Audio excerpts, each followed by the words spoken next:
Hello guys. सो आज का अपना टॉपिक है प्रीपोजिशन।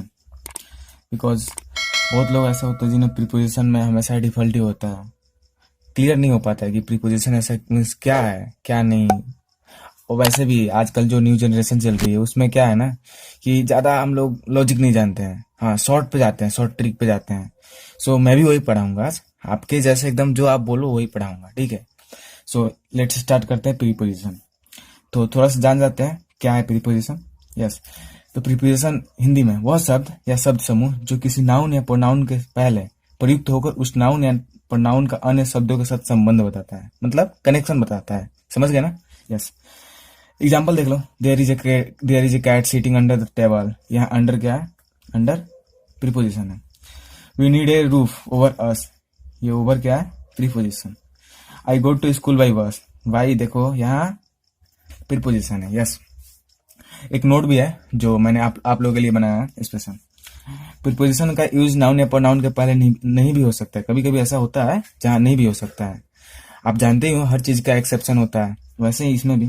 जैसे देख लो, who was he talking to, he doesn't have a pen to write with. देखो विथ और टू जो है ना, विथ और टू अदर वर्ड्स मीन सबसे लास्ट में चला गया है, तो ये एक्सेप्शन सही है, मान सकते हैं। चलो अब देखते हैं some confusing pair of preposition. Okay, not called confusing pair because it's a very important for preposition like between, among, across, through, in, into, before, in front। मतलब इसका अगेंस्ट में क्या हो सकता है ना, जैसे साइनो एंटो होता है।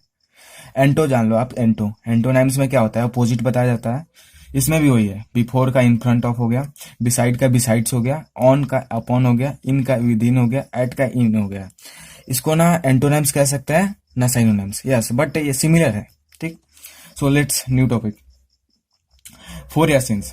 फोर और सिंस दोनों सेम ही होता है, आगे जानेंगे। अभी एक्साइटेड हम भी हैं और आप भी हैं, आगे जानेंगे, बहुत मजा आएगा आज। On, over, by, with, in spite of और डिस्पाइट ऑफ, ये सबसे ज्यादा यूनिक है भाई, ये सबसे ज्यादा। सो फर्स्ट क्या हम लोग का? अमॉन्ग और बिटवीन, इसको पढ़ते हैं हम लोग। फर्स्ट, अमॉन्ग का यूज हमेशा दो या दो से अधिक के लिए होता है। किसके लिए होता है? दो या दो से अधिक मीन्स जैसे हम लोग सिंगुलर प्लुरल में क्या पढ़ते हैं, सिंगुलर एक ही के लिए यूज होता है ना, और प्लुरल अनेक के लिए। तो ऐसा भी कर सकते हैं, अमॉन्ग मीन्स अनेक, बहुत सारे। इसका एग्जांपल देख लो, a lot of cooperation is needed among the different states of combat naxalism means terrorist. तुम लोग समझो टेररिस्ट, ओके। देखो क्या है ना कि जो अमॉन्ग और बिटवीन में हम लोग का यही फर्क जानना है, एग्जाम्पल हो या किसी भी चीज में। क्या अमॉन्ग जो है दो से अधिक और बिटवीन सिर्फ दो आदमी से, ठीक है। तो अब चलते हैं बिटवीन पे। देखो गाइस, बिटवीन का क्या अर्थ होता है? दो के बीच में, मीन्स कुछ भी हो, दो ही पर्सन होने चाहिए। यस, जैसे कि एग्जांपल देख लो, the match will be played between India and Australia. Second क्या है? बिटवीन का यूज दो या दो से अधिक के लिए भी हो सकता है, बशर्ते उसमें म्यूचुअल रिलेशनशिप, मतलब कहीं ना कहीं कनेक्शन होनी चाहिए उसमें।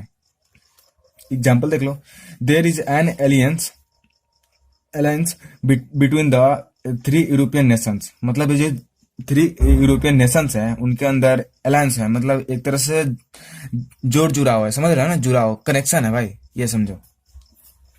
थर्ड, बिटवीन के बाद हमेशा ऑब्जेक्टिव केस का यूज होता है।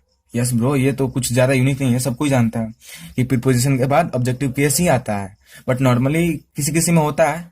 अभी मैंने फर्स्ट ही बोला, एक्सेप्शन सब में होता है। तो देख लो example, there is a no enmity between him and me. मतलब हम लोग में उतना इनेमिटी नहीं है। बिटवीन बोला ना ब्रो, ध्यान से देखो, बिटवीन बोला मीन्स हिम एंड मी। जब वह और मुझे बोल रहा तो बिटवीन में लगा है, मतलब दो ही पर्सन है। Listen carefully what I am saying, means between क्या है ना कि हिम एंड मी, दो ही पर्सन के बीच यूज हो सकता है, और एमंग बहुत सारे हो सकते हैं, समझे ना। बस इतना ही समझो यार, एग्जाम इतना ही आता है बस, और हमें क्या है ना, एग्जाम ही क्लियर करना है बस। अब देखो, बिटवीन के बाद एंड कंजक्शन का यूज होता है, ये बहुत यूनिक है भाई। मतलब यूनिक क्या है, इसको बोल सकते हैं मोस्ट इंपोर्टेंट।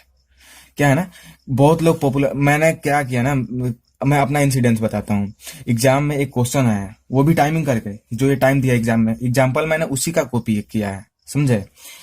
एग्जाम में एक क्वेश्चन है कि जैसे कि 10 AM टू टू होता है ना, एक्चुअली हम लोग जनरली टू ही करते हैं, 2 o'clock 3 o'clock, मतलब बीच में जो जनरल प्रीपोजिशन होता है टू ही लगाते हैं, बट बिटवीन के बाद क्या एंड लगता है, समझे?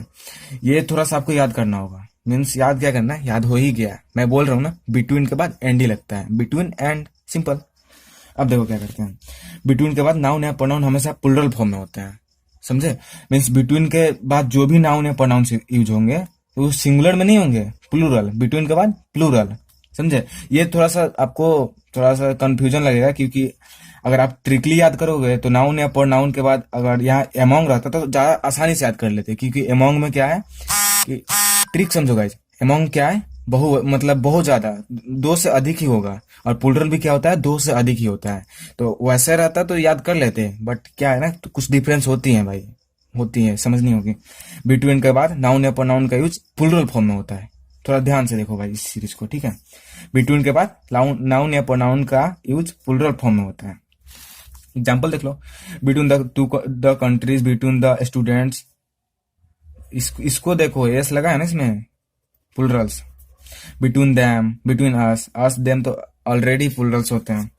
अब चलो एक लास्ट पढ़ते हैं, ज्यादा नहीं गैदरिंग करते, ओके? बिटवीन के बाद कभी भी इच एवरी आदि का यूज नहीं होता है, समझे? इसे थोड़ा सा अच्छा से करना पड़ेगा। ये 2 टॉपिक मोस्ट इंपॉर्टेंट है, सॉरी 3 टॉपिक, यही करना होगा। बिटवीन के बाद कभी भी इच एवरी आदि का यूज नहीं होता है, ओके? इसलिए मैंने रॉन्ग भी किया, देखो ध्यान से, ओके?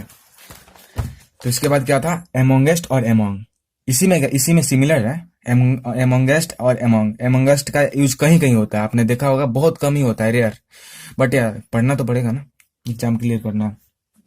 अब देखो इसका एक क्या है, द से पहले एमोंगेस्ट और एमोंग दोनों का यूज हो सकता है। Example, among the boys, amongst the boys.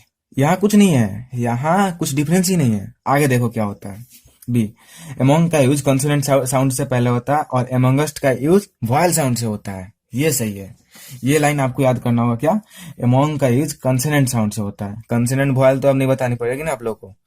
देखो, एमोंग का यूज कंसोनेंट साउंड से होता है और एमोंगेस्ट का यूज वॉयल, वॉयल समझते हो ना, ए ई आई ओ यू। अरे यार बचपन से पढ़े हम लोग। देखो example, first among them, second amongst them, sorry us, major mistake, sorry. क्या है ना, एमोंग देम, तो एमोंग देम में तुम देख रहे हो कि कॉन्सोनेंट है, ठीक है, कॉन्सोनेंट। और सेकंड में एमोंगेस्ट अस, अस क्या है, अस से मतलब नहीं है, यू से मतलब है। यू क्या है, ए ई आई ओ यू, यू है ना, तो वॉयल साउंड है, तो एमोंगेस्ट हो गया।